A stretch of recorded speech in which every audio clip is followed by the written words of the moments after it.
ಮುಗಿಸಿ ನಾನು ಹೋದೆ ಅಷ್ಟೇ. ನಮಸ್ತೆ ವೀಕ್ಷಕರೇ, ಇವತ್ತು ಚಾರ್ವಾಕ ಮತ್ತು ಮೂರನೇ ಕಣ್ಣು ಸುದ್ದಿವಾಹಿನಿ ಇವತ್ತು ಸಾಗರದ ಬಡವರ ಆರ್ಥಿಕ ಬೆನ್ನೆಲುಬಾದಂಥ ಗಣಪತಿ ಅರ್ಬನ್ ಕೋಆಪರೇಟಿವ್ ಬ್ಯಾಂಕಿಗೆ ಆಗಮಿಸಿದೆ. ಕಾರಣ ಏನಪ್ಪ ಅಂದರೆ ನೂತನ ಅಧ್ಯಕ್ಷರಾಗಿ ಆರ್ ಶ್ರೀನಿವಾಸ್ರವರು ಆಯ್ಕೆಯಾಗಿದ್ದಾರೆ. ಸರ್ ನಮಸ್ತೆ. ನಮಸ್ತೆ ಸರ್. ನಿಮ್ಮ ಆಯ್ಕೆಗೆ ಎರಡೂ ಸುದ್ದಿವಾಹಿನಿಗಳ ಪರವಾಗಿ ಅಭಿನಂದನೆಗಳು. Thank you sir. ಸರ್, ಈಗ ಒಟ್ಟಾರೆಯಾಗಿ ಚುನಾವಣೆ ನಡೀತು. ಚುನಾವಣೆಯ ಭರಾಟೆ ಸಿಕ್ಕಾಪಟ್ಟೆ ಇತ್ತು ಈ ಬಾರಿ. ಹೌದು. ನಿಮ್ಮ ಈ ಚುನಾವಣೆ ನಿಮ್ಮ ತಂಡ ಗೆಲ್ಲಲಿಕ್ಕೆ ಯಾವ ಥರದ ತಯಾರಿ ಮಾಡ್ಕೊಂಡಿದ್ರಿ ಸರ್? ಈಗ ಚುನಾವಣೆ ನಾವು 13 ಜನ ನಿಂತಿದ್ದೀವಿ. ನಮ್ಮ ಎದುರಾಳಿಗಳು ಕೂಡ ಅದರಲ್ಲೂ ಫಸ್ಟ್ 13 ಜನ ನಾವು ಒಟ್ಟಿಗೆ ಇದ್ದಂಥವ್ರು 4 ಜನ ಆ ಕಡೆ ಇದಾಗಿ ಅವರು ಒಂದು ಟೀಮ್ ಕಟ್ಟಿದ್ರು, ಗುರಣ್ಣ ಅವರು. ಸ್ಪರ್ಧೆ ಮಾಡಿದ್ವಿ. ನಮಗೇನಾಗಿತ್ತು ಅಂದರೆ ನಾವು 13ಕ್ಕೆ 13 ಗೆಲ್ಲಬೇಕನ್ನೋದೇ ನಮ್ಮ ಗುರಿಯಾಗಿತ್ತು. ಮತದಾರರಲ್ಲಿ ಹೋಗಿ ಏನು ಈ ಹಿಂದೆ ಮಾಡಿರೋವಂಥ ಕೆಲಸ, ಕೆಲವೊಂದು ಬ್ಯಾಂಕಿಗೆ ಆಗಿರೋವಂಥ ಕೆಲಸ ನಮ್ಮ 5 ವರ್ಷ ಇದನ್ನು ನಾವು ಹೇಳಿದ್ದೀವಿ ಜನರಿಗೆ. ಆ ರೀತಿಯಲ್ಲಿ ಇವತ್ತು ಅದಕ್ಕೆ ನಮ್ಮ ತಂಡಕ್ಕೆ ಲೀಡ್ರಾಗಿ ನಾವು ದೇವೇಂದ್ರಪ್ಪ ಅವ್ರನ್ನ ಮಾಡಿದ್ದೀವಿ. ಅವರ ಜೊತೆಯಲ್ಲಿ ಸಹಕಾರಿಯಾಗಿ ನಾನು ಫುಲ್ಲು ಟೈಮ್ ಕೊಟ್ಟು ಕೆಲಸವನ್ನು ಮಾಡಿದ್ದೆ. ನಮ್ಮ ಎಲ್ಲ ಡೈರೆಕ್ಟ್ರು ಕೂಡ, ಹಿಂದಿನ ಡೈರೆಕ್ಟ್ರು ಕೂಡ ಎಲ್ಲರೂ ಸೇರಿ ಶ್ರಮ ಹಾಕಿದ್ದಾರೆ. ಅದರಲ್ಲಿ ನಮ್ಮ ದೇವೇಂದ್ರಣ್ಣ ಪಾತ್ರ ತುಂಬಾ ಇತ್ತು. ಅದರಿಂದ ಇವತ್ತು ಗೆಲ್ಲಕ್ಕೆ ನಮಗೆ 10 ಸೀಟು ಮತದಾರರು ಇವತ್ತು ಗೆಲ್ಲಿಸಿದ್ದಾರೆ. ಶಿವಮೊಗ್ಗ ಹಾಗೂ ಹೊಸನಗರ, ಸಾಗರ ಷೇರ್ದಾರರಿಗೆ ನಾನು ಹೃದಯಪೂರ್ವಕವಾದ ಅಭಿನಂದನೆ ಸಲ್ಲಿಸ್ತಾ ಇದ್ದೀನಿ. ಹಾಗೆ ನಮ್ಮ ಎಲ್ಲ ಈಗ 10 ಜನ ಗೆದ್ದಿದ್ರಲ್ಲಿ ಶ್ರೀನಿವಾಸ್ ಅವರಿಗೆ 2ನೇ ಬಾರಿ ಆದರೂ ಕೂಡ ಅಧ್ಯಕ್ಷ ಆಗಬೇಕಂತ ಹೇಳಿ ನಾನು ಕೂಡ ಕೇಳಿದ್ದೆ. ಅದಕ್ಕೆಲ್ಲರೂ ಸಹಮತ. ಎಲ್ಲರದು ನಮ್ಮ ವಿರೋಧ ಪಕ್ಷ ಅಂತ ಇಲ್ಲ. ಇವತ್ತು ಗುರಣ್ಣ ಇರ್ಬೋದು, ಮಧುಮಾಲತಿ ಮೇಡಮ್ ಇರ್ಬೋದು, ಗಜಾನನ ಜೋಶಿ ಇರ್ಬೋದು, ಅವರು ಕೂಡ ಶ್ರೀನಿವಾಸ್ ಅವರು ಆಗೋದಕ್ಕೆ ನಮಗೆ ಖುಷಿ ಇದೆ ಅಂತೇಳಿ 13 ಜನನೂ ಸೇರಿ ನಮಗೆ ಅವಿರುದ್ಧವಾಗಿ ಅಧ್ಯಕ್ಷನಾಗಿ ಆಯ್ಕೆ ಮಾಡಿದ್ದಾರೆ. ಸರ್, ಈಗ ಈ ಚುನಾವಣೆಯಲ್ಲಿ ಮೊಟ್ಟ ಮೊದಲ ಬಾರಿಗೆ ಷೇರುದಾರರಿಗೆ ನಿರ್ದೇಶಕ ಸ್ಥಾನಕ್ಕೆ ಸ್ಪರ್ಧೆ ಮಾಡಿದವರು ಹಣ ಕೊಟ್ಟಿದ್ದಾರೆ ಅಂತ ದೊಡ್ಡ ಆರೋಪ ಇದೆ. ಇದ್ರ ಬಗ್ಗೆ ನಿಮ್ಮ ಅಭಿಪ್ರಾಯ ಏನು ಸರ್? ಖಂಡಿತ ಆ ರೀತಿ ಇದು. ಯಾಕಂದರೆ ರಾಜಕೀಯ ಅಲ್ಲ ಇದು, ನಗರಸಭೆ ಚುನಾವಣೆ ಅಲ್ಲ, ಇದು ಸಹಕಾರಿ ಕ್ಷೇತ್ರ. ಇಲ್ಲಿ ಯಾವುದೇ ರೀತಿ ಹಣ ಕೊಡುವಂಥ ಕೆಲಸಗಳು ಯಾರೂ ಕೂಡ ಮಾಡಿಲ್ಲ. ಅದು ಸುಳ್ಳೆ ತಪ್ಪು ಸಂದೇಶನ ಸುದ್ದಿಯನ್ನು ಇದು ಮಾಡಿದ್ದಾರೆ. ತಮ್ಮ ಪತ್ರಕರ್ತರು ಇದ್ದೀರಿ, ತಮ್ಮ ಗಮನಕ್ಕೆ ಯಾರಾದ್ರೂ ದುಡ್ಡು ಕೊಟ್ಟಿದ್ದರೆ ದಯಮಾಡಿ ನಮ್ಮ ಗಮನಕ್ಕೂ ತರ್ರಿ. ಖಂಡಿತವಾಗೂ ನಾನು ಅದು ಯಾವುದೇ ರೀತಿ ಆ ರೀತಿ ಹಣ ಕೊಟ್ಟು ಎಲೆಕ್ಷನ್ ಮಾಡೋ ಅಂಥದ್ದು ನಾವು ಮಾಡಿಲ್ಲ ಅಂತ ಹೇಳ್ಕೊಂಡು ನಾನು ಹೇಳೋಕ್ಕೆ ಇಷ್ಟಪಡ್ತೀನಿ ಸರ್. ಸರ್, ಈಗ ಒಟ್ಟಾರೆಯಾಗಿ ಎಷ್ಟು ಜನ ಷೇರುದಾರರಿದ್ದಾರೆ? ಈ ಬಾರಿ ಸುಮಾರು ಜನ ಷೇರುದಾರರಿಗೆ ಮತದಾನದ ಹಕ್ಕು ಸಿಕ್ಕಿಲ್ಲ. ಒಟ್ಟಾರೆ ಬ್ಯಾಂಕಿನ ಆರ್ಥಿಕ ದೃಢತೆ ಯಾವ ಥರ ಇದೆ? ನಾವು 8,000 ಚಿಲ್ಲರೆಯನ್ನು ಷೇರುದಾರರು ಮತದಾರರು ಇದ್ದರು. ಅದರಲ್ಲಿ ಏನು ಎಲಿಜಿಬಲ್ ಲಿಸ್ಟಲ್ಲಿ 2,300 ಚಿಲ್ಲರೆ ಏನೋ ಮತದಾರರು ಆಗಿದ್ದರು. ಅದಕ್ಕೆ ನಮಗೆ ಕೂಡ ನಾವು ಪ್ರಯತ್ನ ಮಾಡಿದ್ವಿ, ಎಲ್ಲರಿಗೂ ಮತದಾನ ಸಿಗಬೇಕು ಅನ್ನೋದೇ ನಮ್ಮ ಗುರಿ ಆಗಿತ್ತು. ನಾವು ಕೂಡ ಮೀಟಿಂಗಲ್ಲಿ ರೆಗ್ಯುಲೇಷನ್ ಪಾಸ್ ಮಾಡಿ ಕಳಿಸಿದ್ವಿ ಆಗಲಿ ಅಂತೇಳಿ. ಅಲ್ಲಿ ಸರ್ಕಾರದಲ್ಲಿ ಇದಾಗಿ ರಾಷ್ಟ್ರಪತಿಗಳ ಇವ್ರ ಹತ್ರ ಹೋದಾಗ ಅಲ್ಲಿ ಅವ್ರು ಏನಾಯಿತು, ಅದು ಸೈನ್ ಹಾಕೋದು ಇದಾಗಿ ಎಲೆಕ್ಷನ್ ಚುನಾವಣೆ ಏನು ಎಲಿಜಿಬಲ್ ಲಿಸ್ಟಲ್ಲಿದ್ದರು ಅವ್ರಿಗೆ ಮಾತ್ರ 2,300 ಜನಕ್ಕೆ ಮಾತ್ರ ಮತ ಇದಾಗಂಗಾಯಿತು. ನಮಗೆ ಕೂಡ ಬೇಜಾರಾಯಿತು. ಎಲ್ಲರಿಗೂ ಮತದಾನ ಹಕ್ಕು, ಅದನ್ನು ಯಾವುದೇ ರೀತಿ ಇದು ಮಾಡಬಾರ್ದು. ಈಗಾಗಲೇ ತೀರ್ಮಾನ ಆಗಿದೆ, ಮುಂದಿನ ದಿನಗಳಲ್ಲಿ ಎಲ್ಲರಿಗೂ ಮತದಾನ ಹಕ್ಕು ಕೊಡ್ತೀವಿ ಅಂತ ಹೇಳ್ಕೊಂಡು ಸರ್ಕಾರ ಕೂಡ ಈಗ ತೀರ್ಮಾನವಾಗಿದೆ. ಆಗ ಮುಂದೆ ಎಲ್ಲರಿಗೂ ಕೂಡ ಹಕ್ಕು ಸಿಗುತ್ತೆ ಸರ್. ಸೊ ಈಗ ಒಟ್ಟಾರೆಯಾಗಿ ನಿಮ್ಮ ಬ್ಯಾಂಕ್ನಲ್ಲಿ ಯಾವ್ಯಾವ ಥರದ ಗ್ರಾಹಕರಿಗೆ ಸೌಲಭ್ಯಗಳು ದೊರೆಯುತ್ತೆ ಸರ್? ಈಗಾಗಲೇ ಗ್ರಾಹಕರಿಗೆ ನಾವು 245 ಕೋಟಿ ಡಿಪಾಸಿಟಲ್ಲಿ 170 ಕೋಟಿಗೂ ಹೆಚ್ಚು ಸಾಲವನ್ನು ಕೊಟ್ಟಿದ್ದೀವಿ ಈಗ. ಹಾಗೆ ಮನೆ ಕಟ್ಟೋದಕ್ಕೆ ಹಿಂದೆ ತುಂಬ ಇತ್ತು, ಬೋರ್ಡಲ್ಲಿ ತೀರ್ಮಾನ ಮಾಡಿ ಈಗ 9.5%ಗೆ ಮನೆ ಕಟ್ಟಕ್ಕೆ ಲೈಸೆನ್ಸ್ ಮಾಡ್ಕೊಬಂದವ್ರಿಗೆ 9% ಮಾಡಿದ್ದೀವಿ. ಕೆಲವರಿಗೆ ಮನೆ ಪ್ರಾಪರ್ಟಿ ಖರೀದಿಗೆ ಪ್ರಾಪರ್ಟಿ ಮೇಲೆ ಕೊಡೋದು 11% ಮಾಡಿದ್ದೀವಿ. ಕೆಲವೊಂದು ಓಡಿ 12% ಮಾಡಿದ್ದೀವಿ. ಹಾಗೆ ಪ್ರತಿಯೊಂದು ಮತ್ತು ಪ್ರಾಪರ್ಟಿ ಬೇರೆ ಬ್ಯಾಂಕಿಂದ ನಾವು ಕೂಡ ಮಾಡ್ಕೊಂಡು ಇಲ್ಲೂ ಕೂಡ ಲೋನನ್ನು ಅದನ್ನು ಇದು ಮಾಡ್ಕೊಂಡು ಮಾಡುವಂಥ ವ್ಯವಸ್ಥೆ ಮಾಡ್ತಾಯಿದ್ದೀವಿ. ವೆಹಿಕಲ್ 2 ವೀಲ್ ಇರ್ಬೋದು, ಕಾರ್ ಇರ್ಬೋದು, ಬಸ್ ಇರ್ಬೋದು, ಲಾರಿ ಇರ್ಬೋದು, ಆ ರೀತಿಯಲ್ಲಿ ಕೂಡ ನಾವು ಇವತ್ತು ಲೋನನ್ನು ಕೊಡ್ತಾಯಿದ್ದೀವಿ. ಒಬ್ಬ ವ್ಯಕ್ತಿಗೆ ಒಳ್ಳೆ ಅವರ ಸಿಬಿಲ್ ಎಲ್ಲ ಸರಿ ಇದ್ದು ಒಳ್ಳೆ ದೊಡ್ಡ ಬಿಸ್ನೆಸ್ ಮಾಡ್ತಾರೆ ಒಳ್ಳೆ ವ್ಯಕ್ತಿ ಅನ್ನೋದಾದರೆ 2 ಕೋಟಿ 3 ಕೋಟಿವರೆಗೂ ಕೂಡ ಸಾಲವನ್ನು ಕೊಡ್ತಾಯಿದ್ವಿ. ಪ್ರತಿ ತಿಂಗಳಿಗೆ ನಾವು 6ರಿಂದ 7 ಕೋಟಿ ಸಾಲ ಜನರಿಗೆ ಇವತ್ತು ಕೊಡ್ತಾಯಿದ್ವಿ. ಯಾಕಂದರೆ ನಮ್ಮ ಗಣಪತಿ ಬ್ಯಾಂಕ್ ಅನ್ನೋದು ಇಡೀ ರಾಜ್ಯದಲ್ಲಿ ತಾವು ಹೇಳಿದ್ದೀರಿ, ರಾಜ್ಯದಲ್ಲಿ ಕೂಡ ಹೆಸರಿದೆ. ಅದೇ ರೀತಿಯಲ್ಲಿ ನಾವು ಸಾಗರದ ಜನತೆಗೆ ಯಾವುದೇ ರೀತಿ ಬಂದಂಥ ಕಸ್ಟಮರಿಗೆ ನ್ಯಾಷನಲ್ ಬ್ಯಾಂಕಿಗೆ ಹೋಲಿಸಿದ್ರೆ ಅವರು 3 ತಿಂಗಳು 4 ತಿಂಗಳು ಆಗುತ್ತೆ. ನಮ್ಮಲ್ಲಿ ಮೀಟಿಂಗ್ ಇವತ್ತಂದರೆ ನಿನ್ನೆ 1 ದಿವಸ 2 ದಿವಸ ಮುಂಚೆ ಕೊಟ್ಟವ್ರ ಸಮೇತ ಅವರಿಗೆ ತೊಂದರೆ ಇರುತ್ತೆ ಅಂತ ಕೂಡಲೇ ಕೊಟ್ಟಿರ್ತಾರೆ. ಅದು ಕೂಡಲೇ ನಾವು ಮೀಟಿಂಗಲ್ಲಿ ಇದು ಮಾಡಿ ರೆಕಾರ್ಡ್ಗಳನ್ನು ಕರೆಕ್ಟಾಗಿದ್ದರೆ ಖಂಡಿತವಾಗೂ ಅವರಿಗೆ ಯಾವುದೇ ರೀತಿ ತೊಂದರೆ ಇಲ್ಲದಿದ್ದಂಗೆ ಮಾಡ್ತಾ ಇದ್ದೀವಿ. ಯಾವುದೇ ನಮ್ಮ ಸ್ಟಾಫ್ ಕೂಡ ಯಾರಿಗೂ ತೊಂದರೆ ಇಲ್ಲದಿದ್ದಂಗೆ ಅವರನ್ನು ಸ್ಪಂದನೆ ಮಾಡ್ತಾ ಇದ್ದಾರೆ. ಈಗಾಗಲೇ ಒಳ್ಳೆಯ ಅಭಿಪ್ರಾಯ ಇದೆ ಸ್ಟಾಫ್ ಮೇಲೆ ಕೂಡ. ಸರ್, ಈಗ ನೀವು ಮೂಲತಃ ಕಾರ್ಮಿಕ ಹಿನ್ನೆಲೆಯಿಂದ ಬಂದವರು, ಒಬ್ಬ ಸಾಮಾನ್ಯ ಕಾರ್ಮಿಕ ಕುಟುಂಬದಿಂದ ಬಂದು 2 ಬಾರಿ ನಗರಸಭೆಯ ಸದಸ್ಯರಾಗಿ ಮತ್ತು ಇದರ ನಿರ್ದೇಶಕರು ಆಗಿ ಈಗ ಅಧ್ಯಕ್ಷರಾಗಿದ್ದೀರಾ. ಆದರೆ ಈ ಬ್ಯಾಂಕಿನ ಬೆನ್ನೆಲುಬಾಗಿರ್ತಕ್ಕಂಥ ಪಿಗ್ಮಿ ಸಂಗ್ರಾಹಕರಿಗೆ ಇಲ್ಲಿ ಆಡಳಿತ ಮಂಡಳಿಯವರಿಂದ ಪದೇ ಪದೇ ಕಿರಿಕಿರಿ ಆಗುತ್ತೆ, ಅವರ ಕಮಿಷನ್ ವಿಚಾರದಲ್ಲಿ ಇವೆಲ್ಲ ಆಗತ್ತೆ ಅಂತ ಹೇಳ್ತಿದ್ದಾರೆ. ಯಾಕಿದು ಈ ಕಾರಣ? ಇದು ನಾವು ಪಕ್ಕ ಕೇಳಲ್ಪಟ್ಟಿದ್ದೀವಿ ಇದನ್ನು. ಇಲ್ಲ, ಆ ರೀತಿಯಲ್ಲಿ ತಮಗೆ ಏನು ತಪ್ಪು ಸಂದೇಶ ಬಂದಿರ್ಬೋದು ಏನೋ ಗೊತ್ತಿಲ್ಲ. ಆದ್ರೆ ಆ ರೀತಿಯಲ್ಲಿ ಯಾವತ್ತೂ ಕೂಡ ಪಿಗ್ನಿಯವರಿಗೆ ಆ ರೀತಿ ಯಾವುದೇ ರೀತಿ ಕಿರುಕುಳ ಆಗಿಲ್ಲ. ಅವರನ್ನೇ ಕರೆದು ಕೂರಿಸ್ಕೊಂಡು, ಯಾಕಂದ್ರೆ ಈಗಾಗಲೇ RBI ನಮಗೆ ರೂಲ್ಸ್ ಇರೋದ್ರಿಂದ ಕೆಲವೊಂದು ಟ್ಯಾಕ್ಸ್ ಕಟ್ಟಬೇಕು, ಇನ್ನೊಂದು ವರ್ಷಕ್ಕೆ ಅವರಿಗೆ 23-25 ಲಕ್ಷ ನಾವು ಟ್ಯಾಕ್ಸ್ ಕಟ್ಟಬೇಕು ಅನ್ನೋದು ಕೂಡ ಬಂದಿದೆ. ಆ ರೀತಿಯಲ್ಲಿ ಅವರನ್ನೆಲ್ಲ ಕರೆದು ಕುಂತು ಮಾತಾಡಿಸಿ ನಮಗೆ ಅವ್ರಿಗೆ ಕೊಡೋವಂಥ ಹಣ ಈಗ 9-10-11% ವರೆಗೂ ಬೀಳ್ತಾ ಇದೆ. ಹಾಗಾಗಿ ನಮಗೆ ಬರ್ತಾ ಇರೋ ಹಣದಲ್ಲಿ ಏನಾಗುತ್ತೆ ಅಂದರೆ, ಒಂದು ವರ್ಷ ಈಗ ನೀವು ಪಿಗ್ನಿ ಕಟ್ತಾ ಬರ್ತೀರಂದ್ರೆ 1 ವರ್ಷದ 1 ದಿವಸ ಆದರೂ ಕೂಡ ವಾಪಸ್ ಎಲ್ಲರೂ ತಗೊಂತಾರೆ ಹಣ. ಅದು ಇನ್ನೊಂದು ವರ್ಷ ಇಟ್ಟರೆ ಮಾತ್ರ ನಮ್ಮ ಬ್ಯಾಂಕಿಗೆ ಸಾಲ ಕೊಡೋಕ್ಕೆ ಆದಾಯ ಜಾಸ್ತಿ ಆಗುತ್ತೆ. ಈಗಾಗಲೇ ಅದರಿಂದ ನಮಗೆ ಬೇರೆ ಬ್ಯಾಂಕಲ್ಲಿ ನಾವು ಕೆಲವೊಂದು ಶಿವಮೊಗ್ಗ DCC ಬ್ಯಾಂಕು ಕೆಲವು ಕಡೆ ಎಲ್ಲ ಕಡೆನೂ ನಮ್ಮ ಎಲ್ಲ ಡೈರೆಕ್ಟರ್ಗಳು ಹೋಗಿ ಹಿಂದೆ ನಾವು ವಿಚಾರ ಮಾಡ್ಕೊಂಡು ಬಂದ್ವಿ. ಪಿಗ್ನಿಯಿಂದ ಲಾಸ್ ಆಗದೆ ಅಂದರೆ ಎಲ್ಲರೂ ತೆಗ್ದಿದ್ದಾರೆ. ಹಾಗಾಗಿ ನಾವು ಪಿಗ್ನಿಯವರು ಹಿಂದಿಂದನೂ ನಮಗೆ ಅವರು ಬ್ಯಾಂಕ್ ತುಂಬ ಆದಾಗ ಕೆಲವೊಂದು ಸಂದರ್ಭದಲ್ಲಿ ಪಿಗ್ನಿಯವರೇ ಕಾರಣಕರ್ತರಾಗಿದ್ದಾರೆ. ಅದಕ್ಕೋಸ್ಕರ ಅವರನ್ನು ಯಾವುದೇ ರೀತಿ ನಾವು ತೆಗಿಯಂಗಿಲ್ಲ, ಇನ್ನೊಂದಿಲ್ಲ. ಅವರಿಗೆ ಒಂದು ಏಜ್ ಲಿಮಿಟ್ ಮಾಡೋಣ ಅನ್ನೋದ್ರ ಬಗ್ಗೆ ಒಂದು ತೀರ್ಮಾನ ಆಗಿ ಅವರಿಗೆ 60 ವರ್ಷ ಲಿಮಿಟ್ ಮಾಡಿ ಇದು ಮಾಡೋಣ, ಅದ್ರ ನಂತರದಲ್ಲಿ ಅವರಿಗೆ ರಿಟೈರ್ಮೆಂಟ್ ಮಾಡೋಣ ಅಂತ ಆಯಿತು. ಆದರೂ ಕೂಡ ನಾವು ಮತ್ತೊಂದು ಅವಕಾಶನ ಕೊಟ್ಟಿವಿ. ಕೆಲವರು ಆ ಟೈಮ್ ನಾವು ತೀರ್ಮಾನ ಮಾಡಿದಂಥ ಸಂದರ್ಭದಲ್ಲಿ ಒಂದು 3-4 ಜನ ರಿಟೈರ್ಡ್ ಆಗುವಂಥ ಪರಿಸ್ಥಿತಿ ಇದ್ದಾಗ ಅವರಿಗೆ ಇನ್ನೊಂದು 2 ವರ್ಷ ಜಾಸ್ತಿ ಮಾಡಿ ಅವರಿಗೆ ಮೊದಲೇ ಹೇಳಿದರೆ ನಾವು ಅವರು ತಯಾರಿಯಾಗಿರ್ತಾರೆ ಅನ್ನೋ ನಮ್ಮ ಉದ್ದೇಶ ಇತ್ತು ಅಷ್ಟೇ. ಆಮೇಲೆ ಕೆಲವೊಂದು ನಿಮಗೆ ಗೊತ್ತಿದೆ, ಪಿಗ್ನಿ ಅಂದ್ಕೂಡಲೇ ಅಲ್ಲಿ ಯಾರೋ ಒಬ್ಬರು 500,000 ಕೊಡ್ತಾರೆ ಅಂದ್ಕೂಡಲೇ ಗಡಿಬಿಡಿಯಲ್ಲಿ ಹೋಗೋದು. ಪಾಂಡಣ್ಣ ಅಂತವರು, ಜೋಯಿಸ್ರು ಅಂತವರು ಕೆಲವು ಆಕ್ಸಿಡೆಂಟ್ ಆಗಿದ್ದೆಲ್ಲ ನಾವು ನೋಡಿದ್ದೀವಿ. ಆರ್ಥಿಕವಾಗಿ ನಾವು ನಮ್ಮ ಬೋರ್ಡು ತೀರ್ಮಾನ ಮಾಡಿದ್ದು, ನನ್ನ ಅಧ್ಯಕ್ಷನಾಗೂ ಹೇಳ್ತಾ ಇರೋದು, ಅವರು ಚೆನ್ನಾಗಿರಲಿ, ಅಷ್ಟು ವರ್ಷ ದುಡ್ದಿರ್ತಾರೆ, ರಿಟೈರ್ಡ್ ಲೈಫ್ ತಗೊಂಡು ಖುಷಿಯಾಗಿರಲಿ ಅನ್ನೋದೇ ನಮ್ಮ ಉದ್ದೇಶ. ಬಿಟ್ಟರೆ ಅವ್ರ ಮೇಲೆ ಯಾವುದೇ ರೀತಿಯೂ ನಾವು ಅವ್ರಿಗೆ ತೊಂದರೆ ಕೊಡಬೇಕು, ಕಿರುಕುಳ ಕೊಡಬೇಕು ನಮ್ಮ ಉದ್ದೇಶ ಇಲ್ಲ. ಅವರನ್ನು ನಾವು ವಿಶ್ವಾಸ ತಗೊಂಡು ಒಳ್ಳೆ ರೀತಿಯಲ್ಲಿ ಕೆಲಸವನ್ನು ಮಾಡ್ತೀವಿ ಸರ್. ಅಲ್ಲ, ಈಗ 60 ವರ್ಷ ಆದಮೇಲೆ ಅವರನ್ನು ನಿವೃತ್ತಿ ಮಾಡೋದಾದರೆ ಅವರ ಕುಟುಂಬ ಭದ್ರತೆಗೆ ನಿಮ್ಮ ಬ್ಯಾಂಕಿನಿಂದ ಯಾವ ಥರದ ಸಹಾಯ ಏನು ಇಟ್ಟಿದ್ದೀರಾ ನೀವು ವ್ಯವಸ್ಥೆ? ಆ ರೀತಿಯಲ್ಲಿ ಏನು ನಮ್ಮಲ್ಲಿ ಬ್ಯಾಂಕಲ್ಲಿ ವ್ಯವಸ್ಥೆ ಮಾಡಿಲ್ಲ ಸರ್. ಅವರಿಗೆ ಮೊದಲಿಂದನೂ 3% ಕಮಿಷನ್ ಕೊಡೋ ಸಂದರ್ಭದಿಂದನೂ ಬ್ಯಾಂಕು ಹಿಂದಿನ ಅಧ್ಯಕ್ಷರು, ಉಪಾಧ್ಯಕ್ಷಗಳು, ಡೈರೆಕ್ಟರ್ಗಳೆಲ್ಲ 0.5% ಇಲ್ಲಿ ಇಡ್ರಿ, ಮುಂದೆ ನಿಮ್ಮ ರಿಟೈರ್ಡ್ ಲೈಫಿಗೆ ಒಂದಿಷ್ಟು ಹಣ ಸಿಗುತ್ತೆ ಅಂತ ಹೇಳಿದ್ದಾರೆ. ಅವರು ಅದನ್ನು ಒಪ್ಪಿಲ್ಲ.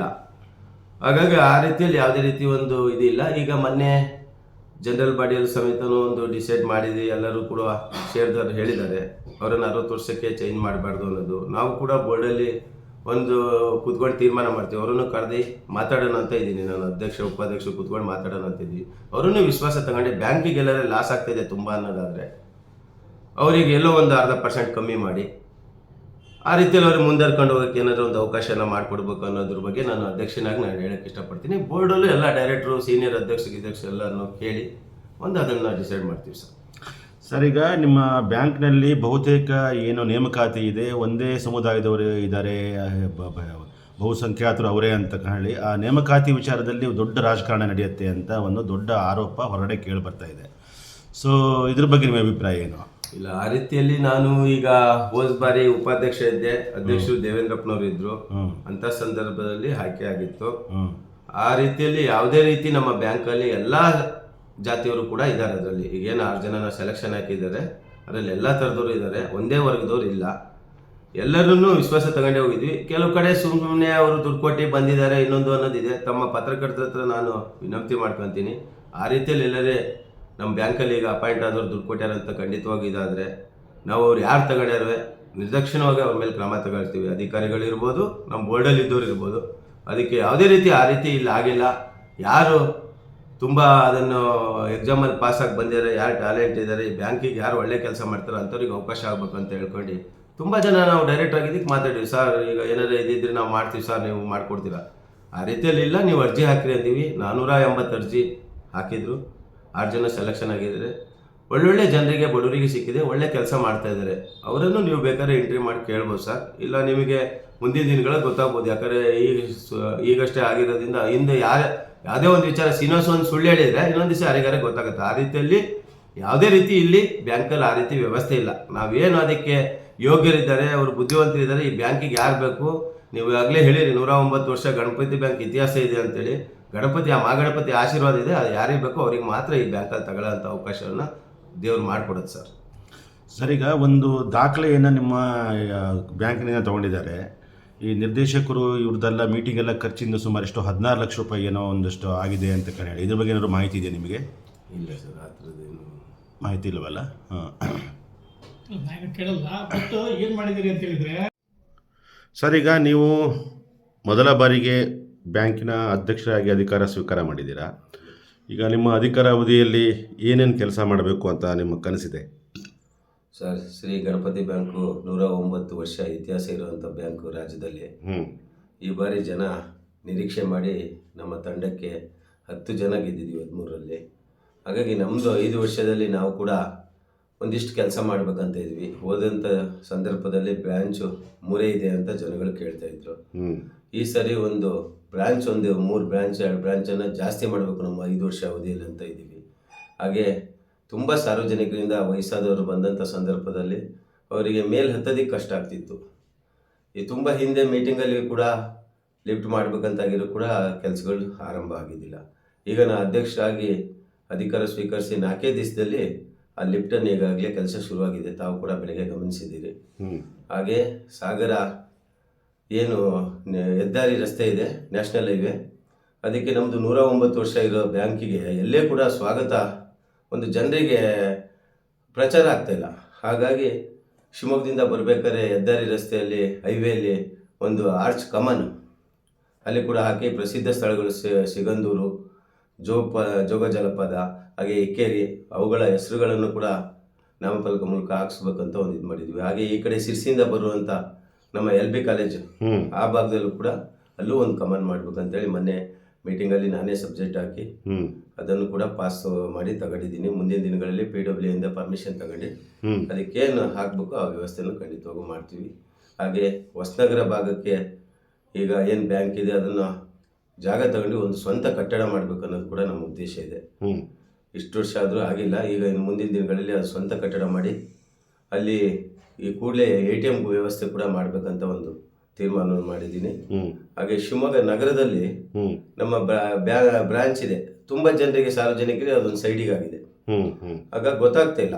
ಹಂಗಾಗಿ ಸಿಟಿಯಲ್ಲಿ ಮತ್ತೊಂದು ಬ್ರಾಂಚ್ ಶಿವಮೊಗ್ಗ ಸಿಟಿಯಲ್ಲಿ ಮಾಡಬೇಕಂತ ಒಂದು ನಿರ್ಧಾರವನ್ನು ಮಾಡಿದ್ದೀನಿ. ಅಲ್ಲಿ ಕೂಡ ATM ವ್ಯವಸ್ಥೆಯನ್ನು ಕೂಡ ಅಲ್ಲೂ ಕೂಡ ಮಾಡಬೇಕು, ಸಾರ್ವಜನಿಕರಿಗೆ ಅನುಕೂಲ ಆಗಬೇಕು. ಗಣಪತಿ ಬ್ಯಾಂಕು ನ್ಯಾಷನಲ್ ಬ್ಯಾಂಕಿಗೆ ಹೋಲಿಸಿದ್ರೆ ಎಲ್ಲ ರೀತಿಯ ವ್ಯವಸ್ಥೆ ನಮ್ಮ ಬ್ಯಾಂಕಲ್ಲಿ ಸಿಗಬೇಕು ಅನ್ನೋದೇ ನಮ್ಮ ಉದ್ದೇಶ ಸರ್. ಈಗ ನಿಮ್ಮ ಅಧಿಕಾರ ಅವಧಿ ಏನು 5 ವರ್ಷ ಅಂತ ಇರಲ್ಲ, ಸಹಜವಾಗಿ ನಿಮ್ಮಲ್ಲಿ ಅಧಿಕಾರ ಹಂಚಿಕೆ ಇರುತ್ತೆ. ಸೊ ಇಷ್ಟೆಲ್ಲ ಕೆಲಸಗಳು ನೀವೇನು ಉದ್ದೇಶ ಇಟ್ಕೊಂಡಿದ್ದೀರಲ್ಲ, ನಿಮ್ಮ ಅಧಿಕಾರ ಅವಧಿಯಲ್ಲಿ ಸಾಧ್ಯ ಆಗುತ್ತೆ ಅಂದ್ಕೊಂಡಿದ್ದೀರಾ? ಖಂಡಿತವಾಗೂ ಅದನ್ನು ಕೆಲವೊಂದು ಕೆಲಸಗಳನ್ನು ನಾನು ಪೂರೈಸ್ತೀನಿ ಸರ್. ಈಗಾಗಲೇ ATM ಇರ್ಬೋದು, ಈಗಾಗಲೇ ATM ಇದು ನಮ್ಮ ಲಿಫ್ಟಿನ ಕೆಲಸ ನಡೀತಾ ಇದೆ. ಅದು ಇನ್ನೊಂದು 3-4 ತಿಂಗಳಲ್ಲೇ ಲಿಫ್ಟು 6 ತಿಂಗಳ ಒಳಗೆ ಅದನ್ನು ಲಿಫ್ಟನ್ನು ಸಾರ್ವಜನಿಕರಿಗೆ ಅನುಕೂಲ ಆಗುವಂಥ ಕೆಲಸವನ್ನು ನಾನು ಮಾಡ್ತೀನಿ. ಯಾಕಂದರೆ ನಾನು ಬಿಲ್ಡಿಂಗ್ ಕಂಟ್ರಾಕ್ಟರ್ ಇರೋದ್ರಿಂದ ಎಲ್ಲರೂ ನಮಗೆ ಪರಿಚಯದಿಂದ ಆ ಕಂಟ್ರಾಕ್ಟರ್ಗಳನ್ನು ಕರೆಸಿ ಕೂಡಲೇ ಕೆಲಸ ಮಾಡಿ 4 ತಿಂಗಳಲ್ಲಿ ಲಿಫ್ಟಲ್ಲಿ ಜನ ಓಡಾಡೋ ರೀತಿಯಲ್ಲಿ ಒಂದು ವ್ಯವಸ್ಥೆ ಮಾಡ್ತೀನಿ. ಹಾಗೆ ಶಿವಮೊಗ್ಗ ಹೊಸನಗರದಲ್ಲಿ ATM ವ್ಯವಸ್ಥೆ ಕೂಡ ಕೂಡಲೇ ಮಾಡ್ತೀನಿ. ಈ ಕಮಾನಿಂದ ಏನು ಹೇಳಿದ್ದೀನಿ ಈಗಾಗಲೇ ವೆಲ್ಕಮ್ ಬೋರ್ಡ್, ಅದನ್ನು ಕೂಡ ಖಂಡಿತವಾಗೂ ನನ್ನ ಅವಧಿ 1 ವರ್ಷ ಅವಧಿ ಮುಗಿಯೋದ್ರೊಳಗೆ ಮಾಡ್ತೀನಿ ಅಂತ ಹೇಳ್ಕೊಂಡು ಹೇಳಕ್ಕೆ ಇಷ್ಟಪಡ್ತೀನಿ. ಹಾಗೆ ಬ್ರಾಂಚಸ್ ಶಿವಮೊಗ್ಗದಲ್ಲಿ ಕೂಡ ಈಗಾಗಲೇ ಜಾಗವನ್ನು ನಾನು ಹೋಗಿ ಗುರುತಿಸ್ತಾ ಇದ್ದೀನಿ, ನೋಡ್ತಾ ಇದ್ದೀನಿ. ನಮ್ಮ ಸ್ನೇಹಿತರಿಗೂ ಹೇಳಿದ್ದೀನಿ, ಮೈನ್ ಪ್ಲೇಸಲ್ಲಿ ಎಲ್ಲೇ ಜಾಗ ಸಿಕ್ಕಿದ್ರು ಇನ್ನೊಂದು ಬ್ರಾಂಚ್ ಕೂಡ ಆದಷ್ಟು ಬೇಗ ಮಾಡೋಂಥ ಒಂದು ವ್ಯವಸ್ಥೆಯನ್ನು ಕೂಡ ನಾನು ಮಾಡ್ತೀನಿ ಸರ್. ಈಗ ಶಿವಮೊಗ್ಗ ಜಿಲ್ಲೆಯಲ್ಲಿ ಸೊರಬ ತಾಲೂಕಿದೆ, ತೀರ್ಥಹಳ್ಳಿ ತಾಲೂಕಿದೆ, ಇವೆಲ್ಲ ತಾಲೂಕುಗಳಿದೆ. ಅಲ್ಲೂ ಕೂಡ ನಿಮ್ಮ ಬ್ರಾಂಚನ್ನು ಎಕ್ಸ್ಟೆಂಡ್ ಮಾಡ್ಬೋದಲ್ವಾ? ಮಾಡ್ಬೋದು ಸರ್. ಕೆಲವೊಂದು ಕಡೆ ತಮಗೆ ಗೊತ್ತಿದೆ 94C 90cc ಹಕ್ಕುಪತ್ರಗಳನ್ನು ಕೊಟ್ಟಿದ್ದಾರೆ. ಅದರಲ್ಲಿ ಕಾಯ್ದೆ ಮಾಡಿರ್ತಾರೆ 20 ವರ್ಷ ಪರ್ಬರೆ ಮಾಡಬಾರ್ದು ಅಂತೇಳಿ. ಹಾಗಾಗಿ ಕೆಲವೊಂದು ಸಮಸ್ಯೆ ಆಗ್ತಾವೆ, ಪೇಪರ್ ಸಮಸ್ಯೆ ಆಗುತ್ತೆ ನಮಗೆ ಲೋನ್ ಕೊಡೋದಕ್ಕೆ. ಹಾಗಾಗಿ ಭದ್ರಾವತಿ ಸಿಟಿ ಚೆನ್ನಾಗಿದೆ, ಇನ್ನು ಆನೋಟಿ ಭಾಗದಲ್ಲೂ ನೋಡ್ಬೇಕು ಅನ್ನೋ ಒಂದು ಉದ್ದೇಶ ಮಾಡಿದ್ದೀವಿ. ಹಾಗಾಗಿ ಅಂತ ಯಾವುದೇ ರೀತಿ ತೊಂದರೆ ಇಲ್ದಿದ್ದಲ್ಲಿ ನಾವು ಖಂಡಿತವಾಗೂ ಬ್ರಾಂಚ್ ಮಾಡಿ ಜನರಿಗೆ ಸಾರ್ವಜನಿಕರಿಗೆ ಅನುಕೂಲ ಆಗುವಂತೆ ವ್ಯವಸ್ಥೆ ಮಾಡ್ಕೊಡ್ತೀವಿ ಸರ್. ಮತ್ತು ಒಟ್ಟಾರೆ ಷೇರುದಾರರಿಗೆ ಮತ್ತು ನಿಮ್ಮ ಗ್ರಾಹಕರಿಗೆ ಏನು ಹೇಳಲಿಕ್ಕೆ ಬಯಸ್ತೀರಾ? ಷೇರ್ದಾರರಿಗೆ ನಿಜವಾಗ್ಲೂ ನಮ್ಮ ಬ್ಯಾಂಕಲ್ಲಿ ಎಲ್ಲರೂ ಕೂಡ ಷೇರ್ದಾರ್ ಬಂದು ಅನುಕೂಲ ಮಾಡ್ಕೋಬೇಕು. ಹಿಂದೆ 4,000 ಇತ್ತು, ಇವತ್ತು ಅವರು ಅಂತ್ಯ ಸಂಸ್ಕಾರಕ್ಕೆ 6,000 ಮಾಡಿದ್ದೀವಿ.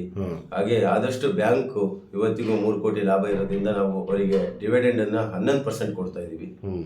ಮುಂದೆ ಕೂಡ ಅದೇನೇ ಕಂಟಿನ್ಯೂಸ್ ನಾವು ಬ್ಯಾಂಕನ್ನ ಲಾಭ ಬರೋ ರೀತಿಯಲ್ಲಿ ನಾವೆಲ್ಲ ಸೇರಿ ಕೆಲಸ ಮಾಡ್ತೀವಿ. ಅದನ್ನ ಏನು ಅವ್ರಿಗೆ ಕೊಡ್ತಾ ಇದೀವಿ ಅದನ್ನ ಪರ್ಮನೆಂಟ್ ಆಗಿ ಜಾಸ್ತಿ ಮಾಡ್ತೀವಿ ಅಂತಲ್ಲ, ಅದನ್ನ ಪರ್ಮನೆಂಟ್ ಆಗಿ ಕೊಡುವಂತ ವ್ಯವಸ್ಥೆ ಮಾಡ್ತೀವಿ. ನಮಗೆ ಆದಾಯ ಜಾಸ್ತಿ ಬಂದಾಗ ಇನ್ನು ಸಾಲ ಕೊಡುವಂತ ವಿಚಾರದಲ್ಲಿ ಎಲ್ಲೋ ಒಂದು 0.5% ಕಮ್ಮಿ ಮಾಡಕ್ಕೆ ಅವಕಾಶ ಇದೆ. ಅಂದ್ರೆ ಸಾರ್ವಜನಿಕರಿಗೆ ಮನೆ ಕಟ್ಟಕ್ಕಿರ್ಬೋದು, ಮನೆ ಖರೀದಿಗಿರ್ಬೋದು, ವೆಹಿಕಲ್ ಲೋನ್ ಇರ್ಬೇಕು, ಅಂತದ್ದು ಒಂದು ವ್ಯವಸ್ಥೆ ಆದಾಗ ನಾವು ಅದನ್ನು ಖಂಡಿತವಾಗೂ ಸಾರ್ವಜನಿಕರಿಗೆ ಅನುಕೂಲ ಮಾಡಂತೆ ಷೇರ್ದಾರಿಗೆ ಮಾಡ್ಕೊಡ್ತೀವಿ ಸರ್. ಈ ಷೇರುದಾರರು ಹೊರತುಪಡಿಸಿ ನಿಮ್ಮಲ್ಲಿ ಖಾತೆದಾರರು ಇದ್ದಾರೆ, ಆಗೋದು ಗ್ರಾಹಕರಿದ್ದಾರೆ, ಅಂದ್ರೆ ಅಕೌಂಟ್ ಹೋಲ್ಡರ್ ಇದ್ದಾರೆ, ಅವ್ರಿಗೆ ಏನು ಹೇಳಕ್ ಬಯಸ್ತೀರಾ? ಷೇರ್ದಾರ್ ಹೊರತುಪಡಿಸಿ ಏನು SP ಅಕೌಂಟ್ ಮಾಡ್ಕೊಂಡಿದ್ದಾರೆ, ದಿನನಿತ್ಯ ಟ್ರಾನ್ಸಾಕ್ಷನ್ ಮಾಡ್ತಾರೆ.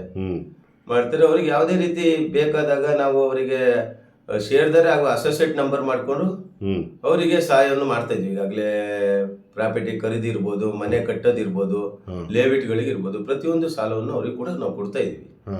ಆ ರೀತಿಯಲ್ಲಿ ವ್ಯವಸ್ಥೆ ಮಾಡ್ತೀವಿ. ಯಾವುದೇ ರೀತಿ ನನ್ನ ಒಂದು ಚಿಂತನೆ ಕೂಡ ಇದೆ, ಮುಂದಿನ ದಿನಗಳಲ್ಲಿ ಷೇರ್ದಾರರಿಗೆ ನಮಗೆ ಏನಾದ್ರೆ ತೊಂದರೆ ಆದಲ್ಲಿ, ತುಂಬಾ ಬಡವರಿದ್ದಾರೆ, ಆರ್ಥಿಕವಾಗಿ ದುರ್ಬಲರಿದ್ದಾರೆ, ಅವರು ಸಣ್ಣ ಪುಟ್ಟ ಏನಾದ್ರೆ ತೊಂದರೆಗಳಾದಂತ ಸಂದರ್ಭದಲ್ಲಿ ಅವರ ಆಪರೇಷನ್ ಇದು ಅಂತೇಳಿ ಏನು ನಮ್ಮ ಕೈಯಲ್ಲಾದ ಬ್ಯಾಂಕಿಂದ ಒಂದು ಸಹಾಯಧನವನ್ನು ಮಾಡ್ಬೇಕು ಅನ್ನೋದು ಕೂಡ ನನ್ನ ಒಂದು ಗುರಿ ಇದೆ ಸರ್. ಅಧ್ಯಕ್ಷರು ಉಪಾಧ್ಯಕ್ಷರು ಬೋರ್ಡ್ ತೀರ್ಮಾನ ಮಾಡಿ ಅದನ್ನು ಕೂಡ ವ್ಯವಸ್ಥೆ ಮಾಡ್ತೀವಿ ಸರ್. ಮತ್ತೇನಾದ್ರು ಹೇಳಕ್ಕೆ ಇಷ್ಟಪಡ್ತೀರಾ? ಇಲ್ಲ ಸರ್, ಓಕೆ, ಧನ್ಯವಾದ. ಧನ್ಯವಾದಗಳು. ನಾನು ಚಾರವಕ ರಾಘವೇಂದ್ರ, ಪ್ರಧಾನ ಸಂಪಾದಕ, ಚಾರವಕ ಸುದ್ದಿವಾಹಿನಿ. ನಮಸ್ತೆ.